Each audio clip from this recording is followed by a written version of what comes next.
Hello everyone and welcome to my YouTube channel. This video is about flying the high-performance Duo Discus two-seater sailplane.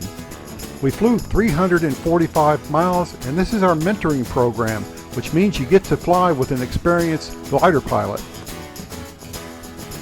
Alright, let's take a look at the Duo Discus glide ratio.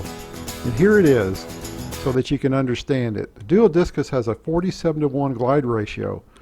That simply means for every 1,000 feet above the ground, you can glide about 9 miles. Pretty amazing, isn't it? The Duo Discus is a high-performance sailplane, and it makes an excellent cross-country trainer. Here's some of the specification. It has a wingspan of about 65 feet, carries 2 people. It can also carry an additional 440 pounds of water ballast as needed. Empty weight is about 900 pounds with a maximum gross weight of 1,540 pounds. Maximum airspeed is 164 miles an hour. The stall speed is around 38 to 40 miles an hour, and we typically fly this bird between 50 and 100 miles per hour average. This sailplane is loved by all that fly it. I have seen in Wheels and Wings a glider like this to be about $100,000. I got to fly this sailplane with one of our mentors, an experienced sailplane cross-country pilot. And we flew during the U.S. Nationals, and here it is. We had about 20 contestants, had a great turnout and some really great weather. We weren't actually in the contest, but we did fly the task at hand that day. So one of the advantages of flying at a glider club is, one, you can probably save a lot of money versus a commercial operation, but like it is, they're not always close by. We have one of the finest glider ports in the United States, bar none.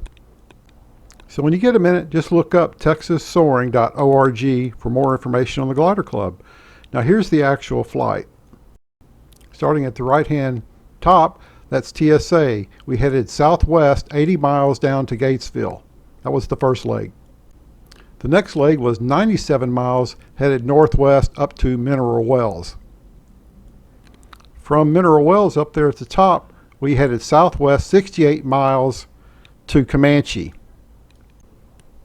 The final leg was Comanche to TSA, and that was about 100 miles.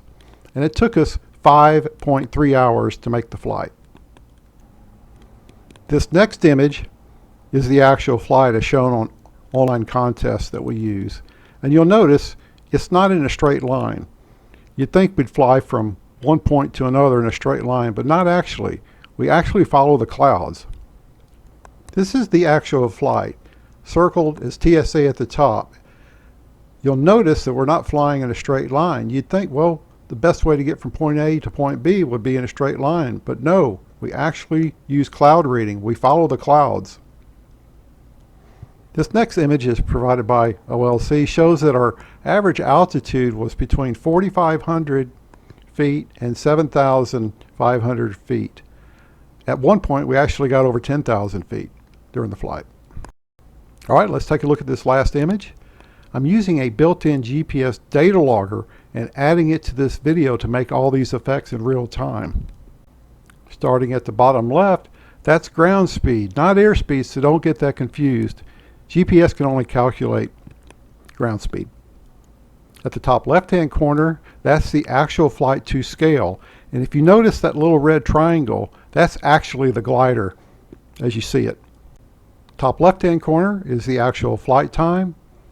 Top center is the compass heading. On the right is the rate of climb indicator. It's measured in feet per minute. And on the bottom right is your altimeter. Alright, here we go on our ground roll. We do have a lot of water ballast, so we're quite a bit heavier than normal, and it takes quite a long runway distance to get airborne. In the event of a tow rope failure, here's some of the numbers we use in general. At or below 200, land straight ahead, slightly to the left or to the right. From 200 feet above the ground up to about 400 feet above the ground, we can land downwind safely. That's all part of your training. If the rope failed above 600 feet, we can do what's called an abbreviated pattern, which simply means it may not be all exact, a downwind base and a final, but we will get back to the runway safely. That's all part of it. All right, we've released from the tow plane. We're putting the gear up and putting it into a locked position. And I'll tell you, friends, it really turned out to be a great flying day. Look at those beautiful cumulus clouds. So the first leg was 80 miles southwest down to Gatesville. That's the first leg. All right, as we get settled in, one of the things the pilot's going to do is cloud reading. He's not really looking down at the ground. You'll notice he's looking up at those clouds. He's trying to figure out which one of those may have some really good lift in it. And this is all part of your training. You know, not all days do we have cumulus clouds. Sometimes they're blue days, and that makes for a completely different flying challenge. So when we have those beautiful cumulus clouds, they can help find us the lift. And we'll just follow the lines. We'll follow street thermals. So one of the important things I learned about flying when you have cumulus clouds is try to stay out of the blue areas that don't have any clouds. Now you can't do that every time, but you can certainly work around it. And that's what we did. We never really flew in a straight line from point A to point B. We followed the clouds. Okay, we've essentially started, we climbed out the top at 6,000 feet.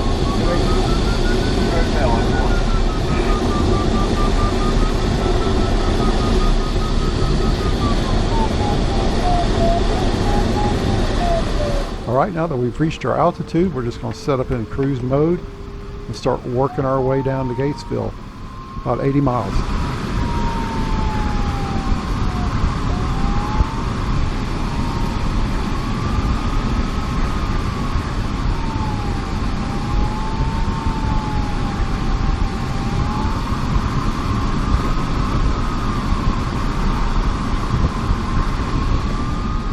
See, I'm using the trash in this thermal is kind of a marker. Still looking for it though. We just flew through it. Yeah.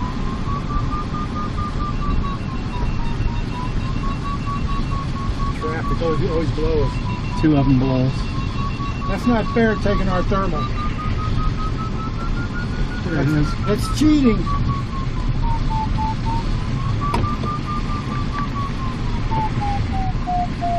Three of them below us. I don't see it. Oh, I got one. Are they in the contest? Yep.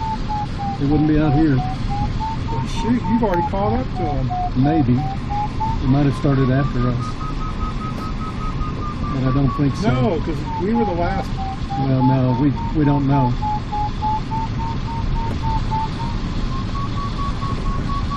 Like today when we're doing fairly good, going straight ahead, we don't want to take anything but the best thermals.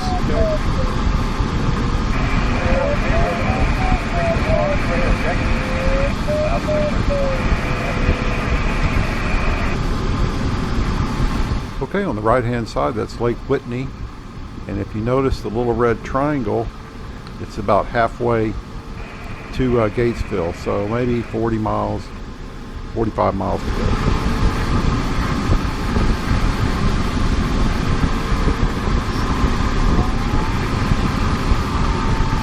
So in the last 2 minutes, we've done 81 to 1. Yeah. See, this one is kicking butt over here. Yeah. Who, the glider? No, the cloud. Yeah. So we're gonna Yeah, you're right. It's kind of blue over the lake, and then hit these. around the edge. We're gonna hit these little wisps here, and then jump over to that. Okay.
where he has his tree farm?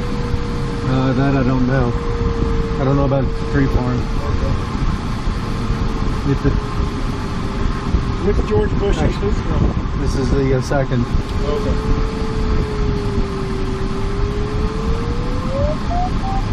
Yeah, they've got a tree farm, like 12,000 trees. Is that right?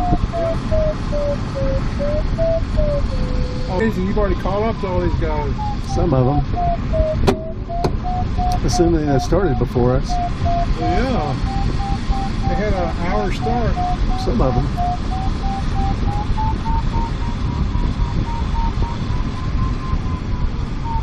This is not very good. I know there's better here somewhere. Yeah. Make a wide turn and see if we can find it. Let's see what he's got over here. Okay.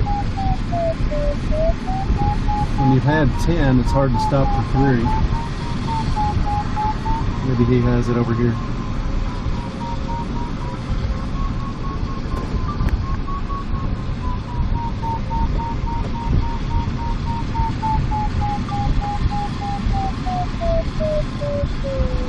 We're out of here.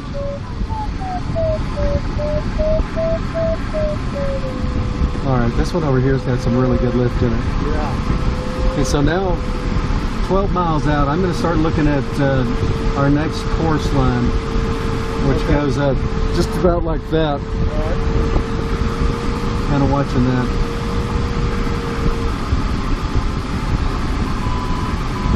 Problem with this cloud is this is off course a little bit. Okay.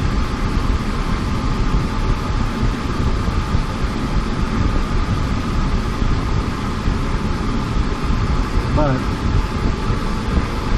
that one's kicking over there too. Let me try that.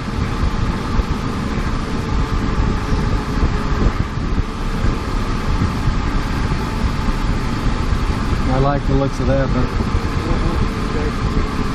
it's a little far off. Although here's the wombat, and he's climbing really well. Oh, I see it now. So that design never caught on? Say that again? That wombat designed it? Yeah, the Genesis, no, it didn't catch on so much. There's probably 20 or 30 of them built, something like that, but it really didn't catch on like they had hoped. It's taken us a long time this last 15 miles. Yeah. It looks like the lift is more developed right straight ahead. Yeah. I'm going to go underneath him a little bit. Yeah. There it is. I don't know how we missed it. We were right underneath it practically. Now that one's good right there. I'm going to go to that one. Yeah.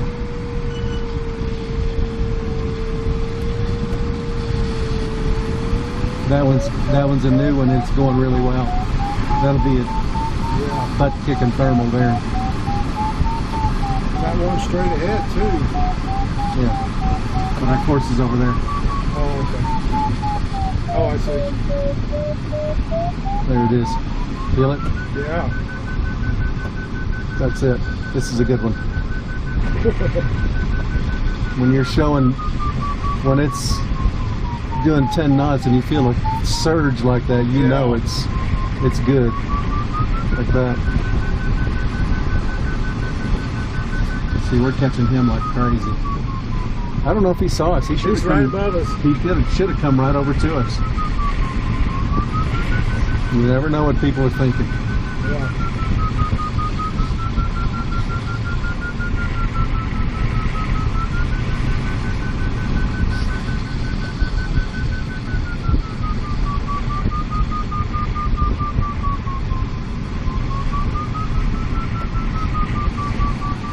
Nine knots, I like it. Yeah. Good. We got this thermal all to ourselves now. Okay.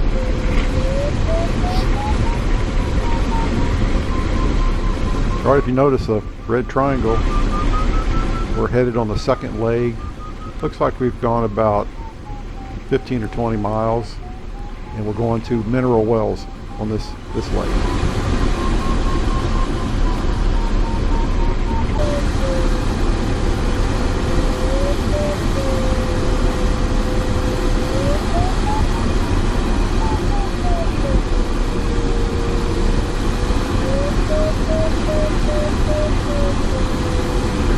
since I don't know what's out here, thermal-wise, I'm going to dial it back a little bit.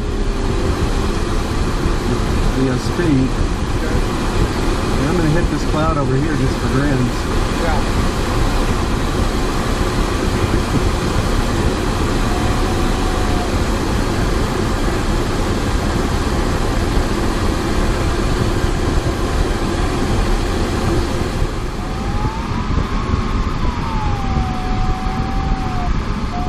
So we got 32 miles to get to the turn point. It might be in the blue.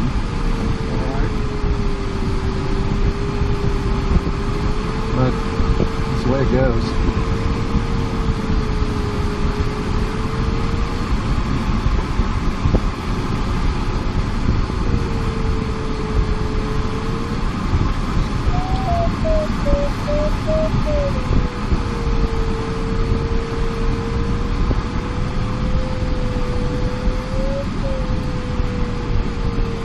When we're flying in a competition, we're also looking for other gliders.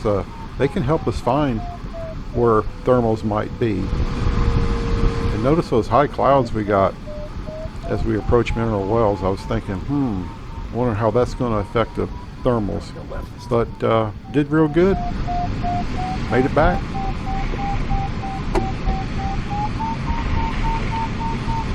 It's better. Right would have been the wrong way. Oh, well, that's not a... Okay, we'll come back and see if we can find it. If we can't, we're out of here.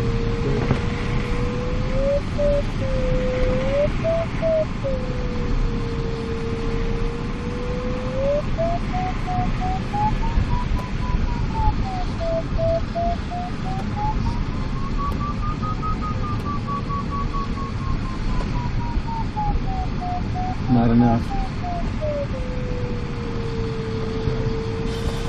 So we go.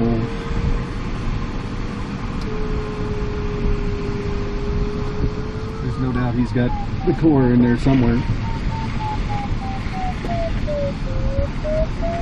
So it's a little further west.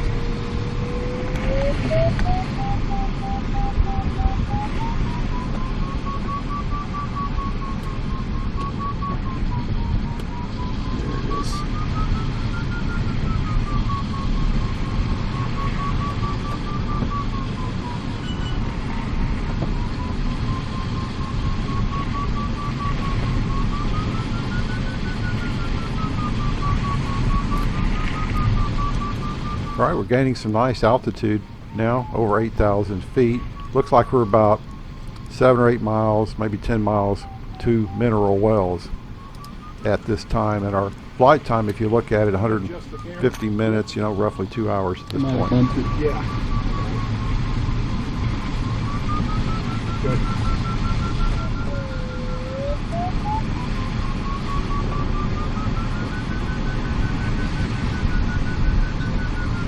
Still on it? Probably not.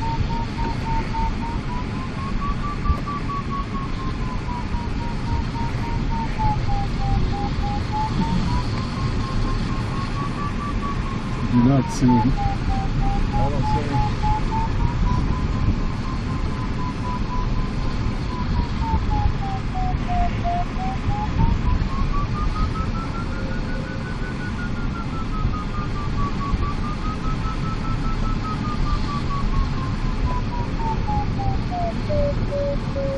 Put this on 70 knots. Okay. And just let it ride.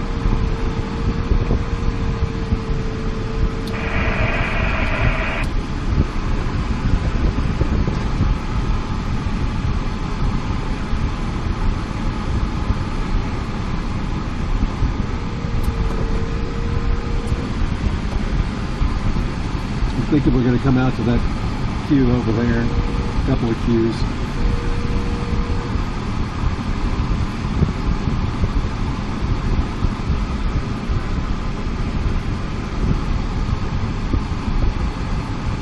The Ventus 3 is not a standard class ship. He's actually 18 meter, but it's he's got a distinct advantage over us with the longer wings.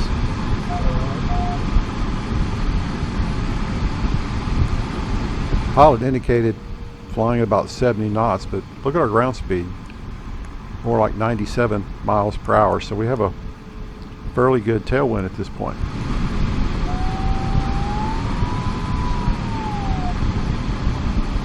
Another important thing that we do is we're always constantly drinking water. You'll notice him taking that plastic tube and he's got a water reservoir, a Camelback. And it's just important to stay hydrated at all times.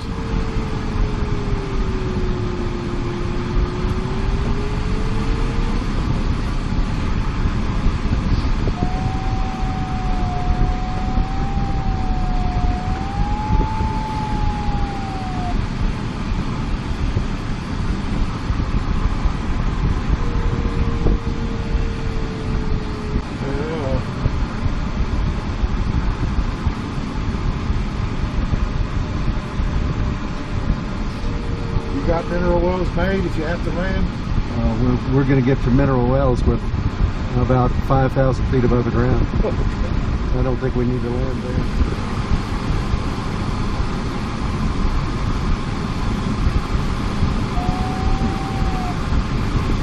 All right, at this point we're headed southwest to Comanche, and if you'll notice the red triangle, it looks like we're about halfway there.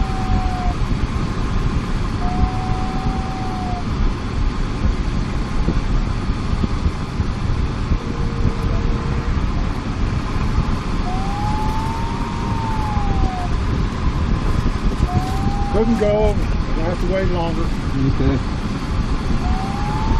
What you gotta do, you gotta say.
Let's see if the guy's still below us. You see him down there anywhere? Keep an eye out for him. Because if he left, it might have quit down below us. He was still circling. This time we're on our fourth and final leg, about 100 miles back to base, which is TSA. Look at the triangle on the blue line. You'll see where we are. Okay, so. Oh, wait a minute. There's two of them. One's going to land, looks like. Well, he's not that low, but he's no, pretty there's low. another one. Oh, another one. Okay. That's, look, to the right and down. It's like 1,000 feet above the ground. Okay, I'll look for him.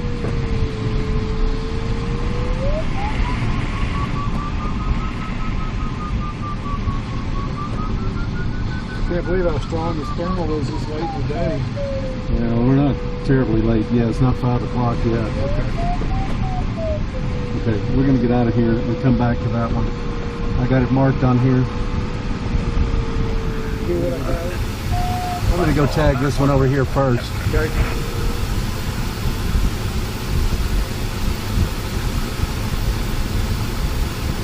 Not sure how long that one's going to last.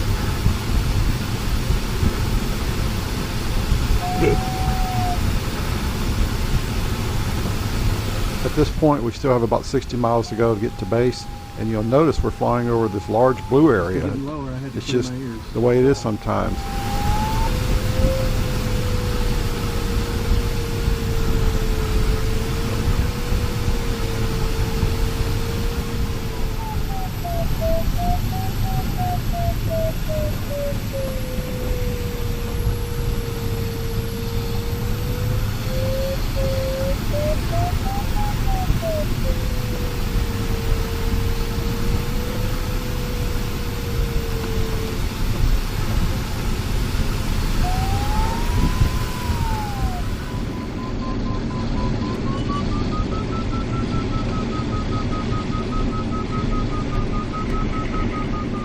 The final leg is somewhat downwind, so that's going to give us a higher ground speed to make it back at the end of the day, which is nice, and at least we got that going for us. Is that lift being generated by these clouds that are forming up here? The lift might be forming the clouds. Okay,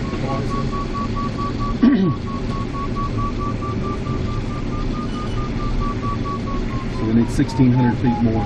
Somebody circling up under a cloud up here. okay.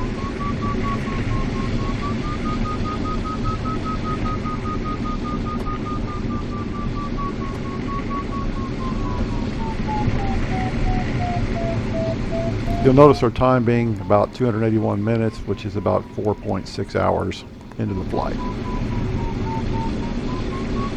See, because of this thermal is smooth, Okay. we can thermal a little bit slower. Okay. Oh, okay, yeah.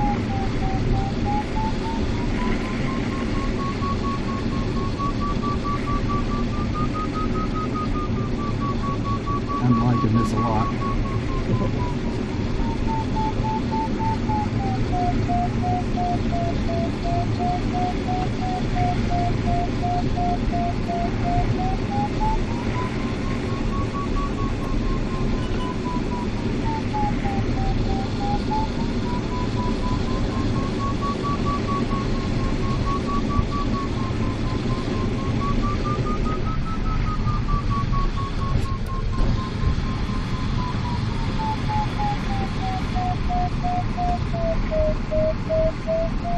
We should have stayed with the original turn point, but we just didn't know. Yeah.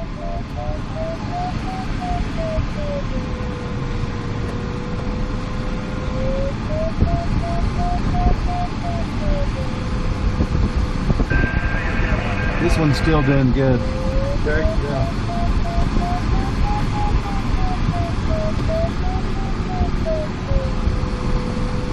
So you notice at this time we're headed right to that cumulus cloud to see if we can find some additional lift and dolphin or porpoise through it.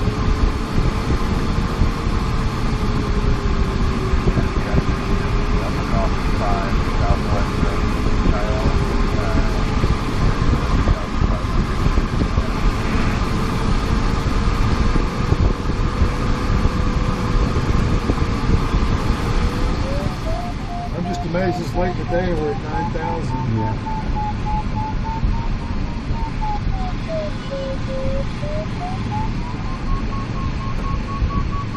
Well, it's pretty amazing. Here we are at the end of the day, and we have an overcast, but yet we're finding strong thermal. Let's top it out just for fun.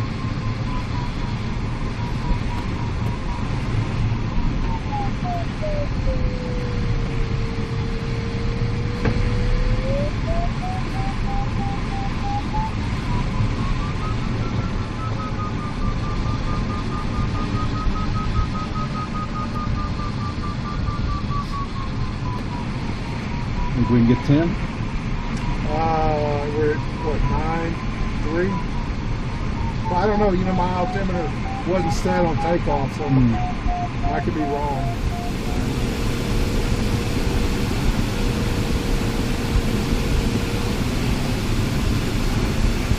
So now we're up to 65. Okay, yeah. This is quite a place here. It's called the Retreat. Okay. It's Yeah. over 3,000 acres, gated community. Oh, I see it now, yeah. I don't know what the land prices go for in there. I haven't checked very Is that close. 3,000 acres in there? Yeah, the whole thing is. Nice houses down there. Yeah, there's not very many of them.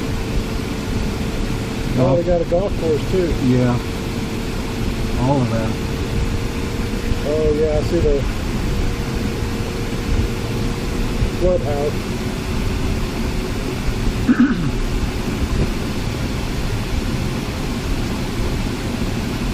All right, this time we're on final glide, about 35 miles to the home base, and final glide means we don't need any additional thermals to make it home.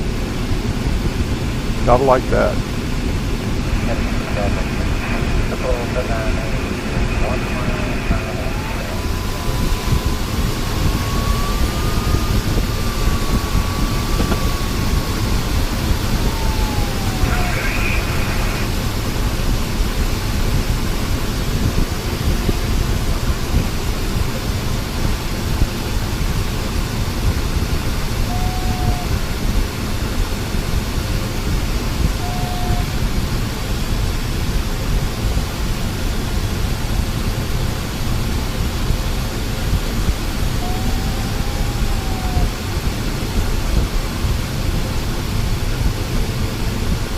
One of the advantages of flying at a club, obviously it can be a lower cost, but then you get to meet a lot of people that have a lot of experience, and that's a good part of the club. You know, having the opportunity to fly with a mentor, somebody that has a lot of experience, and get to go on one of these cross-country flights is really amazing, and you learn a lot. I have definitely flown faster now after flying in the mentor program.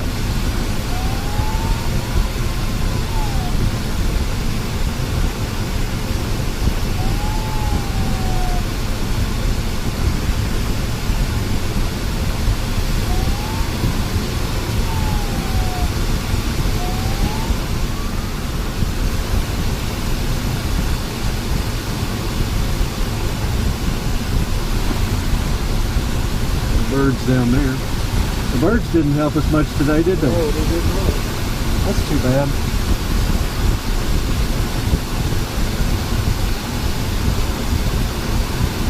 Okay, so this time what we're going to do is since we're coming from this direction, we're going to kind of hook the gate.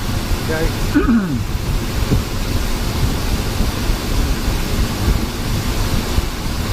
It'll be fun. All right.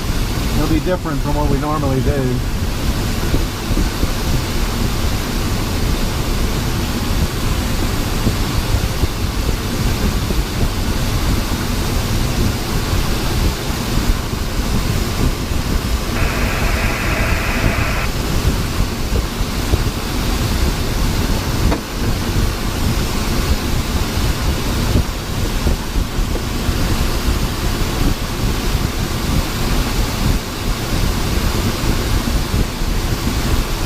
As we approach TSA, we've contacted ground, and we basically have a clear area to make our high-speed low pass to a landing. Nice looking clouds. Yeah.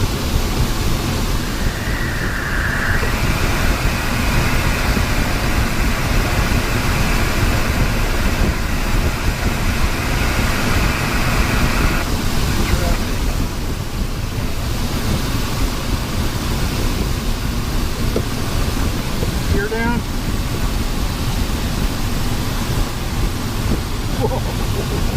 Mark, good finish. Tango X-ray.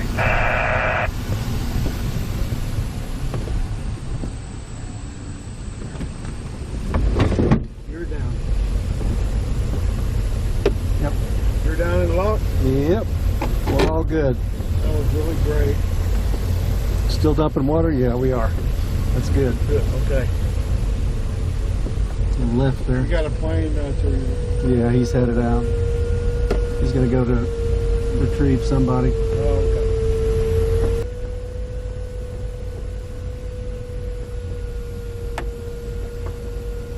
No, we're gonna land in south. To the south. Yeah, right. Sorry.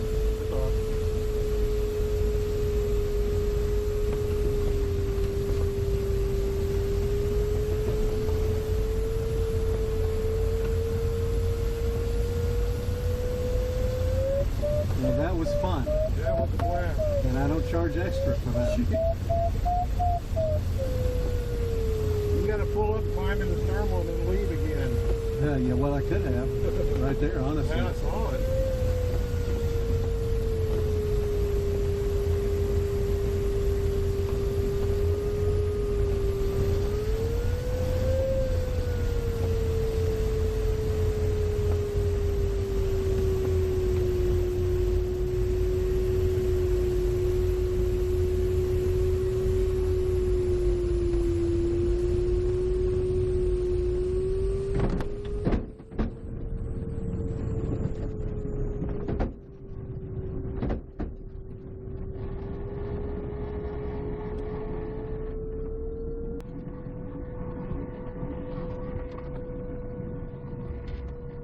Look at that. Perfect. Didn't even touch a wing. Yep. Well, I hope you enjoyed this video, and be sure and look up all my other videos about gliding, sailplanes, radio control, model gliders, and a whole lot more. So you guys have a great day, and we'll see you in the air next time. Bye-bye.